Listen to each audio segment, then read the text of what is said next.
But what we're going to talk about today was a surprising source of drama. And surprising because in 2016, 13% of all drama still originated out of resistance to change.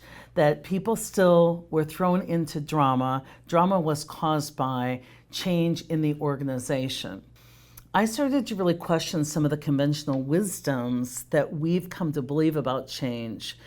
And when I was first in a leadership position, I heard so many people say these words: change is hard. We all know that change is hard. I know change is hard. I know this is hard on you. And I came to believe that was one of the most enabling, inaccurate beliefs that we as leaders hold today. And so I want to unpack these top myths for you before we get into a whole different model on how to lead in changing times. Myth number one, that change is hard. If you think about it, if that were the case, change would be equally hard for everyone. But change isn't equally hard for everyone. So if change is what's hard, if that's true, then it should be experienced equally or close to equal by all. Let's say that I was someone who never skipped an upgrade. I stayed current. And my colleague is someone who had the same flip phone they've had since high school. When we both get this new smartphone, we don't experience it equally, and it's not because the smartphone was such a challenging new technology. It was because of our readiness. I get the new smartphone. I take a few days to get familiar, up my skills, get some new techniques going. But my partner, my colleague, is curled up in the fetal position asking if we're going to have super user training and if we can have scribes. We don't experience that change equally because our states of readiness aren't equal. In most of the business world, we don't require people to stay ready.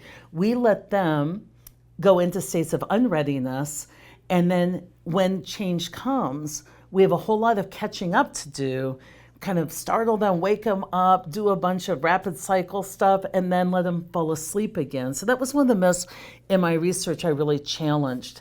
It's not that change is hard, it's that change is hard for the unready. So as a leader, instead of trying to slow change down and make it consumable to your people, a better approach would just be to foster and facilitate the readiness of your people for whatever is next. Another myth I heard a lot when I would bring up change aside: we need time to grieve. And I was like, why? Did someone die?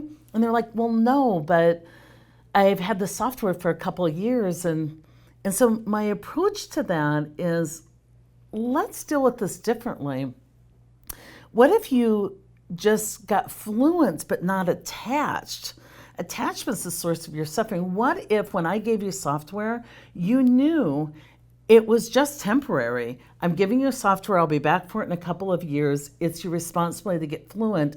But let's stop all the attachment so that we have nothing to grieve in the future. Why aren't we in just a state of constant expectancy instead of having expectations? Now, some folks talk about the fact that there's too much change. And I often like to test things by taking out one word and inserting another word to see if it's our story or our reality causing our pain. So one of the things I like to do is insert next. So when you say there's too much change, there's too much next. Oh, please, can you slow change down?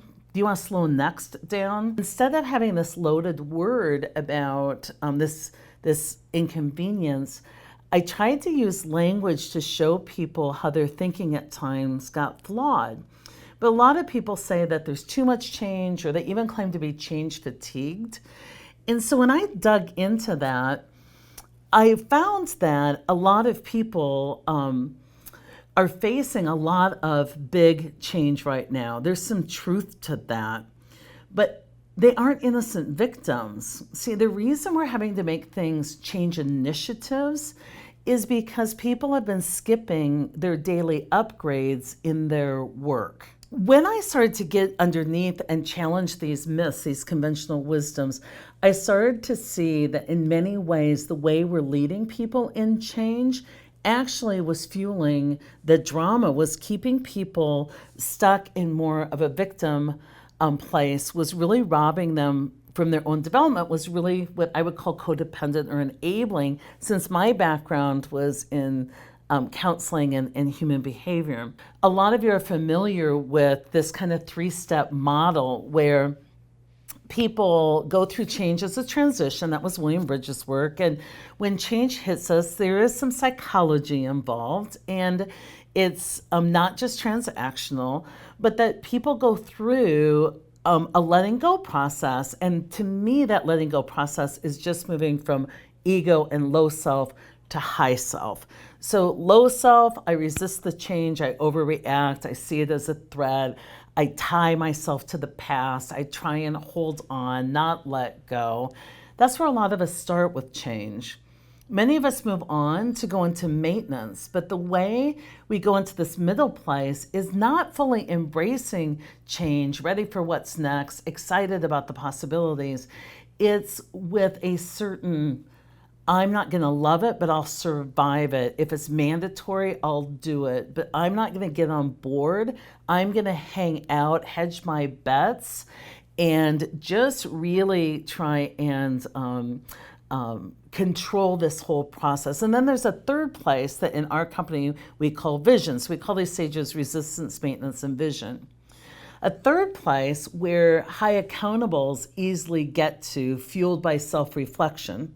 It's self-reflection that diffuses the drama, takes us from low self and ego view to high self, which is using not just our primitive intelligence of ego, but our greater intelligence. That vision place is where we can easily look at change as opportunity.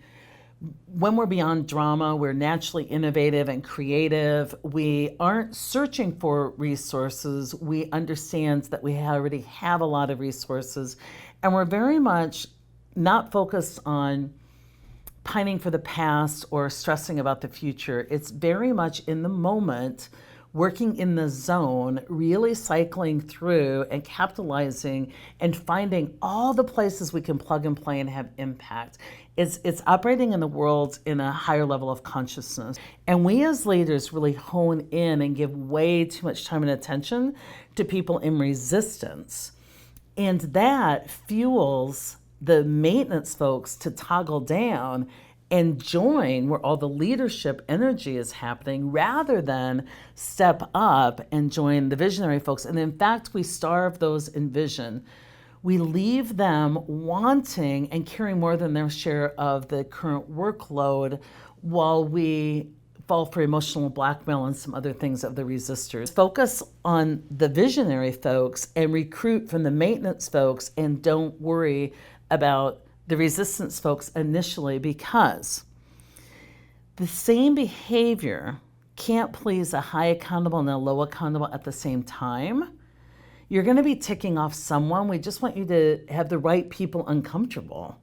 So if I'm slowing things down to tend to the people who weren't ready and the resistors, I will displease my visionary folks. If I'm speeding things up to accommodate the visionary folks, I'm going to tick off the resistors. There's no way to have everybody happy and engaged in this process.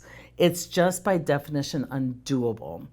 So what we recommend is, instead of putting change out there and trying to get everybody through it at once, that you come up with some really bodacious goals of what the organization needs. And instead of putting diverse teams together as far as diversity and willingness, you form the dream team of people that are ready, willing, and able. You put those people together in a pilot. You incubate them. You have them break the curve to show you what's possible. And then you go back, now that you know what's possible, and roll that out with other folks. Because what we need to do more often in our change efforts is isolate out the variants of resistance. Because so many times we roll something out and then redo it, roll it out, redo it, roll it out, redo it, as if the process is the issue. And what we have found in our research many times is it's willingness that's the issue.